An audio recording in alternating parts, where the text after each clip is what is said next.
Hey, ici Romain, on se trouve pour une nouvelle vidéo sur l'iPhone 10 où je vais vous montrer les gestes de ce téléphone. Pour ce qui est de mon avis sur ce nouveau téléphone d'Apple, ce sera demain, je vous dirai qu'est-ce que j'en pense après une semaine d'utilisation, donc n'hésitez pas à vous abonner et à activer la petite cloche des notifications pour être sûr de ne pas rater cette vidéo. Mais là, on va se concentrer sur les nouveaux gestes. Alors pour commencer, on va être sur le lock screen, on va tout simplement lever le téléphone comme ceci.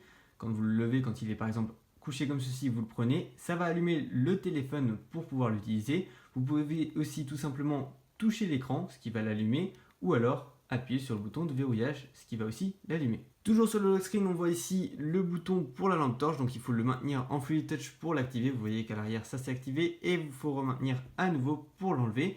Pour ce qui est pour ouvrir l'appareil photo, vous pouvez ou swiper comme avant sur le côté et ouvrir l'appareil photo, ou alors vous pouvez tout simplement Fluid Touch comme ceci. Pour revenir au lock screen, vous pouvez ou swiper comme ceci, ou tout simplement appuyer sur le bouton de verrouillage et quand vous allez le rallumer, il sera à nouveau sur le lock screen. Dernier petit truc sur le lock screen, vous allez peut-être vouloir avoir vos notifications que vous avez eues dans la journée. Vous ne pourrez pas faire descendre le centre de notification, il faudra monter comme ceci. Donc moi là j'en ai aucune, mais quand vous montez au milieu de l'écran, vous pourrez les voir. Pour le déverrouiller, il ne vous reste plus qu'à swiper vers le haut. Une fois sur le home screen, si jamais vous voulez accéder au centre de notification, vous pouvez ou le faire depuis ce côté-là de l'encoche, ou le faire ici en dessous de l'encoche. Pour ce qui est du Control Center, c'est de ce côté-ci de l'encoche que vous descendez et vous pouvez y accéder. Et pour l'enlever, c'est très simple. Ou vous swipez vers le haut, ou alors vous appuyez à un endroit où il n'y a rien. Avec un grand écran comme celui de l'iPhone 10, il est parfois difficile d'arriver à aller jusqu'en haut à une main. Donc vous ne pourrez pas appuyer sur les applications du haut ou des options en haut dans des applications ou tout simplement descendre le centre de notification ou le centre de contrôle.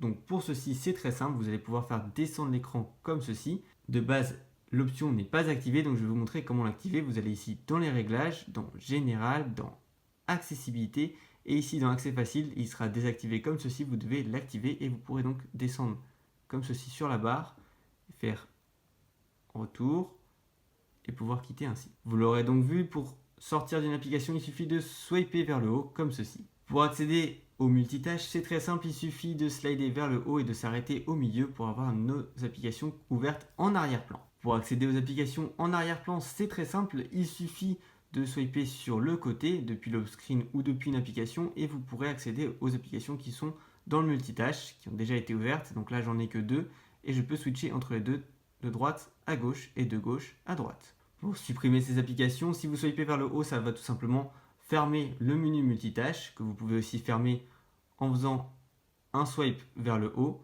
ou en appuyant quelque part où il n'y a pas l'application. Mais du coup, si jamais vous voulez supprimer une application du multitâche, il faut la maintenir et la supprimer en swipant vers le haut ou en appuyant sur la petite croix.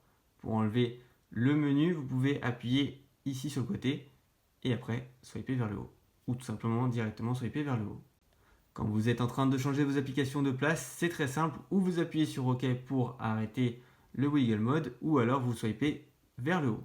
Pour accéder à la recherche Spotlight, vous avez juste à faire comme avant, au milieu de l'écran, comme ceci, vers le haut, ou tout simplement aller dans le menu des widgets et appuyer ici. Maintenant, lorsque vous voulez invoquer Siri, vous allez devoir maintenir le bouton de verrouillage, comme ceci, pour activer Siri, et réappuyer dessus pour qu'il s'en aille. Ça ne verrouillera pas votre téléphone. Étant donné qu'il n'y a toujours pas de bouton Home, pour prendre un screenshot, c'est pareil, il faut prendre le bouton de verrouillage et le bouton de volume du haut et appuyer les deux en même temps, comme ceci. Pour éteindre, c'est très simple, il suffit de maintenir le bouton de volume du bas et le bouton verrouillage, comme ceci, et en quelques secondes, on aura ce menu qui va apparaître pour éteindre, avoir la fiche médicale si vous l'avez configurée, et l'appel d'urgence. Ça arrive peu souvent, mais ça peut arriver, votre téléphone est bloqué sur image. Ça m'est arrivé une fois depuis que je l'ai sur l'application Instagram qui avait craché, et impossible de swiper en l'air ou de verrouiller le téléphone pour retourner en arrière. Donc du coup dans ce cas-là, vu qu'il n'y a plus, normalement on appuie sur le bouton Home et sur le bouton verrouillage pour redémarrer l'appareil, et bien maintenant il faut tout simplement appuyer sur le bouton du volume du haut, sur le bouton du volume du bas et maintenir le bouton de verrouillage et pas celui de l'autre côté. Juste celui du verrouillage, ça suffit. Ça n'activera pas Siri comme vous pouvez le voir et au bout de quelques secondes, ça va redémarrer votre téléphone. Une petite astuce, si vous n'êtes pas encore habitué à ne pas avoir de bouton Home, ça peut vous servir, même si bon, on va falloir s'habituer à ne plus avoir de bouton Home. Mais si jamais vous voulez avoir l'expérience de pouvoir appuyer ici pour sortir des applications ou autres, ou avoir le multitâche en double tapant, vous pouvez aller dans les réglages, descendre ici dans Général, ensuite aller dans Accessibilité, descendre un petit peu, Accessive Touch, l'activer, comme ceci, personnaliser le menu parent, vous pouvez le décaler ici pour que ce soit plus réaliste, mettre à 0 icône, enfin une icône pardon, personnaliser et faire accueil. Et voilà, comme ceci, vous pouvez tout simplement quitter, ouvrir le multitâche. Voilà, j'espère que cette vidéo vous aura plu. Si c'est le cas, n'hésitez pas à mettre un petit like et à vous abonner à la chaîne pour plus de vidéos sur l'iPhone 10 et iOS 11 et plein d'autres choses. N'oubliez pas d'activer la cloche pour rater aucune de mes vidéos. Et moi, je vous dis à la prochaine. Ciao!